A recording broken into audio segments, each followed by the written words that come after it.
Hello मित्रों, हम लोग जो है वो प्रायद्वीपीय भारत की नदियां पढ़ रहे थे। प्रायद्वीपीय भारत की नदियां जो बंगाल की खाड़ी में जल गिराती हैं नदियां, और इसके पिछले प्रीवियस लेक्चर में हम लोगों जो है स्वर्णरेखा, बैतरणी, ब्राह्मणी, महानदी, गोदावरी, यहां तक हम बात कर चुके थे। और हमने जो है हिमालय की नदियां और आपके प्रायद्वीपीय भारत की नदियों में जितना भी अंतर होता है, जो डिफरेंस होता है, उसको हम समझ चुके थे। इस लेक्चर में हम लोगों को जो पढ़ना है वो भैया पढ़ना है आपके कृष्णा, पेन्नार, कावेरी, बैगाई और ताम्रपड़ी नदियों के बारे में। ठीक है, तो चलिए फटाफट शुरू करते हैं। देखिए, जो कृष्णा नदी है आपकी, ठीक है, कृष्णा नदी, देखिए सबसे पहला पॉइंट कृष्णा नदी के बारे में। कृष्णा नदी के बारे में पहला पॉइंट ये है कि ये दक्षिण भारत की दूसरी सबसे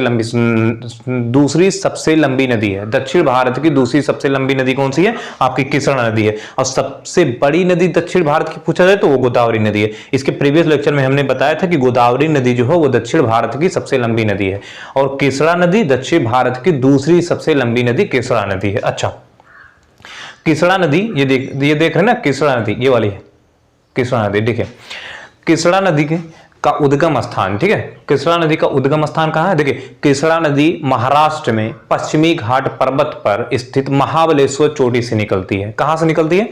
देखिए, कृष्णा नदी महाराष्ट्र में पश्चिमी घाट पर्वत पर स्थित महाबलेश्वर चोटी से निकलती है और यह 4 राज्यों से होकर प्रवाहित होती है। देखिए, हो सकता है कि फिगर बनाते हुए आपको लगे कि ये 4 राज्यों से नहीं प्रवाहित हो रही है, लेकिन आप लिख लीजिएगा, जितने भी पॉइंट बताए जा रहे हैं वो आपको सही है। ठीक है, फिगर हो सकता है थोड़ा सा ऊपर नीचे हो सकता है यार। देखिए, कृष्णा नदी महाराष्ट्र में पश्चिमी घाट पर्वत पर स्थित महाबलेश्वर चोटी से निकलती है और 4 राज्यों, जिनमें महाराष्ट्र है, आपका कर्नाटक है, आपका तेलंगाना है और चौथा आंध्र प्रदेश है। महाराष्ट्र, कर्नाटक, आंध्र प्रदेश, तेलंगाना से होकर यह प्रवाहित होती है। अच्छा, कृष्णा नदी, देखिए जो आपकी गोदावरी नदी, ठीक है, गोदावरी नदी क्या करती है? यहाँ पे डेल्टा का निर्माण करती है। ठीक है, डेल्टा का निर्माण करती है, और यहाँ पे कृष्णा नदी भी डेल्टा का निर्माण करती है।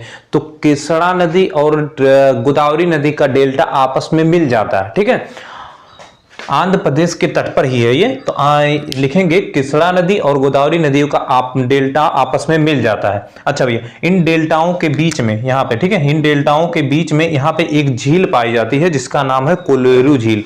कौन सी झील?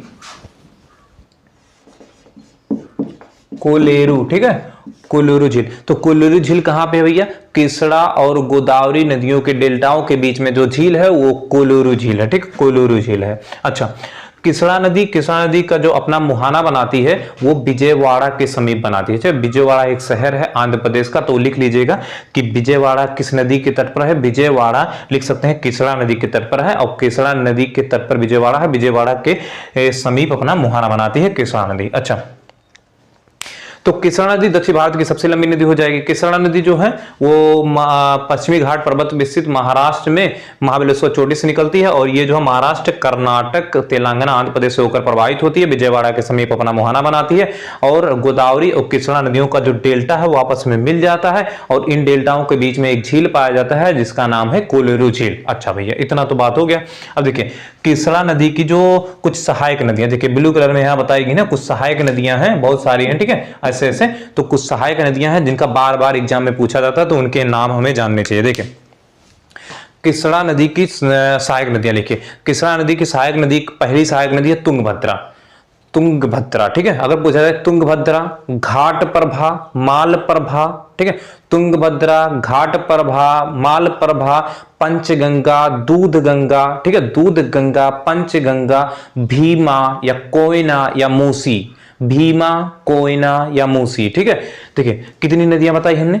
देखिए, पहली तो हो गई आपकी जो है तुंगभद्रा, दूसरी होगी घाट प्रभा, फिर माल प्रभा, फिर उसके बाद दूध गंगा, फिर पंचगंगा, फिर भीमा, फिर कोयना, फिर मूसी, एक एक करके आप लिख लीजिएगा। इतनी नदियां जो है वो आपकी कृष्णा नदी की सहायक नदियां। तो कृष्णा नदी की सहायक नदियां एक बार फिर से तुंगभद्रा, घाट प्रभा, मालप्रभा, दूधगंगा, पंचगंगा, भीमा, कोयना, मूसी, ये सब नदियां जो है वो तुंगभद्रा, ये सब नदियां कृष्णा नदी की सहायक नदियां। अच्छा, इनमें जो है तुंगभद्रा नदी जो है कृष्णा की सबसे लंबी सहायक नदी। तो पूछा जाए कृष्णा की सबसे लंबी सहायक नदी का जिक्र करिए, बताइए, तो वो जो है तुंगभद्रा हो जाएगा। और तुंगभद्रा जो है दो धाराओं से मिलकर बनता है, तुंगभद्रा नदी भी दो धाराओं से मिलकर बनता है और ये दोनों धाराएं पश्चिमी घाट पर्वत से निकलती हैं। एक का नाम है तुंगा, दूसरे का नाम है भद्रा। तुंगा और भद्रा नदियों के मिलने से जो तुंगभद्रा का निर्माण होता है। तुंगभद्रा नदी फिर जाके जो है किसड़ा नदी में मिल जाती है और ये जो है सबसे लंबी सहायक नदी है किसड़ा नदी की। किसड़ा नदी की सहायक नदियां भैया तुंगभद्रा, घाट प्रभा, माल प्रभा, दूध गंगा, पंचगंगा, भीमा, कोयना, मूसी, बस इतना लिख लीजिएगा। और जितने भी पॉइंट हो सकते थे किसड़ा नदी के बारे में हम लोगों ने पढ़ लिया। अब आगे बढ़ते हैं। देखिए किसड़ा नदी के बाद में आता है पेन्नार नदी। ठीक है, देखिए पेन्नार नदी के 2 या 3 पॉइंट है जानने चाहिए। पेन्नार नदी जो है वो कावेरी नदी और फिर किसड़ा नदी के बीच में है। ये पूछा जाता है कि मतलब जो पेन्नार नदी है किन दो नदियों के बीच में है, तो आपके किसड़ा नदी हो जाएगी और एक कावेरी नदियों के बीच में हो जाएगी। अच्छा, पेन्नार नदी कहां से निकलती है? पेन्नार नदी भैया जो कोलार की खान सुने होंगे, कर्नाटक में कोलार की खान से निकलती है और ये जो है बंगाल की खाड़ी में अपना चल गिराती है। बस 2 या 3 पॉइंट जानने चाहिए इसके बारे में, पेन्नार नदी के बारे में। अच्छा, कोलार से निकलती है और ये जो है बंगाल की खाड़ी में अपना चल गिराती है। अब उसके बाद में हम लोगों को जो पढ़ना है वो पढ़ना है कावेरी नदी। तो देखिए कावेरी नदी, जैसे हमने बताया था गोदावरी नदी को दक्षिण भारत की बूढ़ी गंगा अथवा वृद्ध गंगा कहा जाता है। तो दक्षिण भारत की वृद्ध गंगा गोदावरी नदी को कहा जाता है, लेकिन दक्षिण भारत की गंगा बोला जाए तो वो कावेरी नदी को कहा जाएगा। तो कावेरी नदी के बारे में पहला पॉइंट, कावेरी नदी को दक्षिण भारत की गंगा कहा जाता है। अच्छा भैया, कावेरी नदी जो है वो कहां से, इसका उद्गम स्थान कहां है? कावेरी नदी जो है कर्नाटक के, ठीक है, कर्नाटक में पश्चिमी घाट पर्वत पर स्थित ब्रह्मगिरी चोटी से निकलती है। कहां से निकलती है? कर्नाटक में पश्चिमी घाट पर्वत पर स्थित ब्रह्मगिरी चोटी से निकलती है और ये जो है 2 राज्यों में प्रवाहित होती है, एक है कर्नाटक, दूसरा है तमिलनाडु। तो कितने राज्यों में प्रवाहित होगी कावेरी? कावेरी 2 राज्यों में प्रवाहित हुई, एक है कर्नाटक और तमिलनाडु। अच्छा भैया, लेकिन जो इसका जलग्रहण क्षेत्र है, जलग्रहण क्षेत्र से आप समझ रहे होंगे कि बाकी नदियां जहां जहां से आती हैं, सहायक नदियां इनमें मिलती हैं, तो इतने भाग को बोला जाएगा जलग्रहण क्षेत्र। तो कावेरी नदी का जो जलग्रहण क्षेत्र है वो कर्नाटक, केरला, तमिलनाडु, आंध्र प्रदेश और तेलंगाना भी थोड़ा सा, ठीक है, तेलंगाना से कई नदियां निकल के आती हैं। तो जलग्रहण क्षेत्र कितने राज्यों में हो जाएगा? लगभग 5 राज्यों में हो जाएगा भैया। ठीक है, तो कावेरी नदी का जलग्रहण क्षेत्र कर्नाटक, केरला, तमिलनाडु, आंध्र प्रदेश और तेलंगाना में हो सकता है। अच्छा, कितने और प्रवाहित, और खुद कितने राज्यों से प्रवाहित होती है? खुद जो है 2 राज्यों से प्रवाहित होती है, केवल कर्नाटक और तमिलनाडु। अच्छा, कहां से इसका उद्गम स्थान? इसका उद्गम स्थान कर्नाटक के पश्चिमी घाट पर्वत पर स्थित जो है ब्रह्मगिरी चोटी से निकलती है और ये जो है तब जाके अपना और बंगाल की खाड़ी में पूरब की तरफ प्रवाहित होते हैं, बंगाल की खाड़ी में अपना जल गिराती है। अच्छा, कावेरी नदी देखिए जहां, हाँ सबसे इंपॉर्टेंट पॉइंट जहां पे लिखना चाहिए, देखिए दक्षिण भारत की नदियां, कल हमने जो प्रीवियस लेक्चर में पढ़ते हुए हमने ये कहा था कि हिमालय की नदियां बर्फबाहिनी है और वहीं प्रायद्वीपीय भारत की नदियां जो है केवल मौसमी है, अर्थात जब गर्मी का मौसम आता है, जब बरसात का मौसम आता है तब इनमें पानी रहता है, नहीं तो ये सूखने के कगार पे आ जाती है। वहीं हिमालय की नदियां वर्ष भर उनमें जल लबालब भरा रहता है भैया।